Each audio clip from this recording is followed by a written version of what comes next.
My name is Victoria Cope and I'm the Commercial Director for Defence Digital and for Defence Spend across the Defence Enterprise. So I have the pleasure of being responsible for our £2.8 billion of spend, but also the extra £2 billion worth of spend across the Defence Enterprise. Within our team, we have categories from across the board, including cloud and software, professional services, hardware, networks, and military technology, looking at our secure communications. So I'm T. Taylor. I am Head of Business Partnering and Enterprise Relationship Management team. So we look after Army, Navy, Air Command, Defence, Science, Technology Laboratories, as well as other top level and high level budget areas. But we also deal with the supplier and market engagement teams. Hi, my name is Chris Hamley. I'm Deputy Director of Commercial within Defence Digital Commercial. My main area of responsibility is the networks category, which comprises three main subcategories.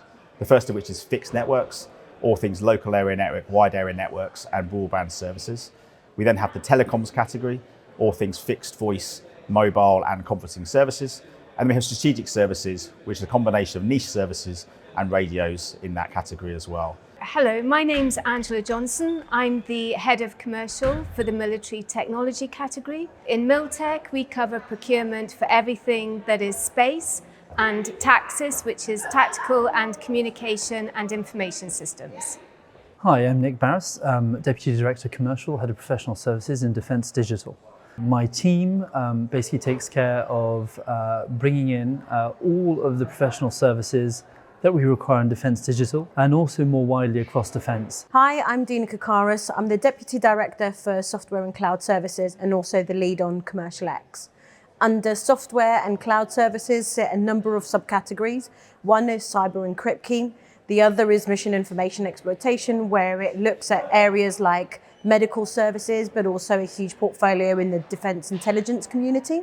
We've also got cloud services across all areas of the classifications as a key enabler that underpins all of our cloud-enabled services that Defence Digital provide across the scale. Lee Fuller. I am the Commercial Head of Information Technology, Hardware and Services. We provide end-user compute to over 220,000 users. We spend about £500 million a year and have a contract portfolio of over £8 billion, which includes the fifth largest contract and the biggest IT contract in defence. So we are really focused on how we procure not yesterday's technology tomorrow, but in fact tomorrow's technology today. And how we go about doing that is through working very closely with the market, from large organisations globally to SMEs to academia. I'm really focusing on how we work in collaboration to make sure we get the innovation and insights from the market. What we really want to do is create front doors, create gateways through market engagements, through sessions where we can get feedback, we can get a bit of understanding of what's available, what's within your pipeline, and likewise we can also be transparent and communicate as well as to what we've got up and coming. Here at MOD, we're very keen in listening and hearing from any and all suppliers that have new technology with which to actually modernise the defence network today. So one of the things that we're really interested in is obviously engaging with as many SMEs as we can.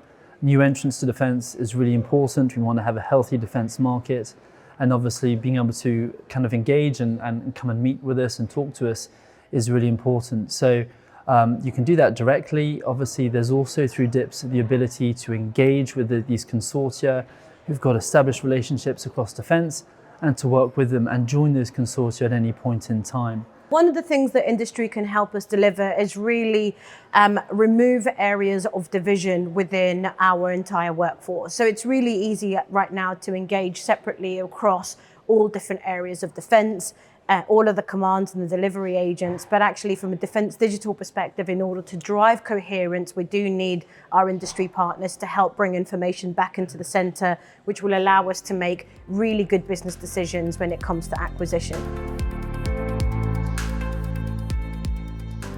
We have been removing barriers to entry to our market by disaggregating our big monolithic contracts and trying to introduce collaboration, productivity and innovation through various smaller contracts that actually play into the wider ecosystem.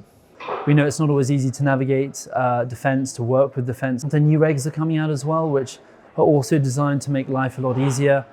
So you don't have to learn both things like DSPCR and PCR, so the public contract regs and the defence regs. In terms of removing barriers as well, I think ideally what we would like to do is be more visible with our pipelines, so that way our suppliers know what is up and coming with enough visibility and enough timescales to plan for it. One of the areas that we're looking at is using Commercial X to remove and drive simplification into our processes. So one of the things that we're really interested in is obviously engaging with as many SMEs as we can.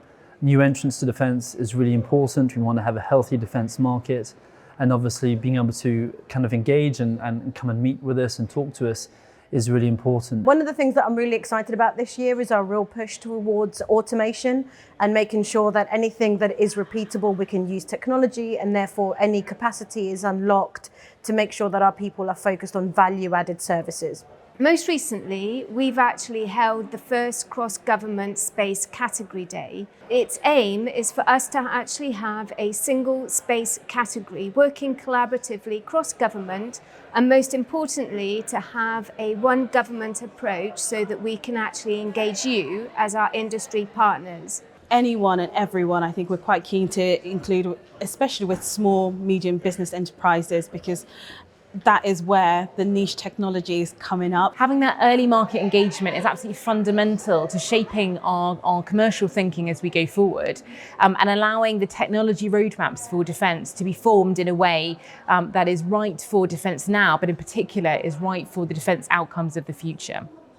So we're really interested to hear from all suppliers across the telecom sector, big and small, and any supplier that's got new technology and any innovation that might be of interest to MOD, please do get in touch.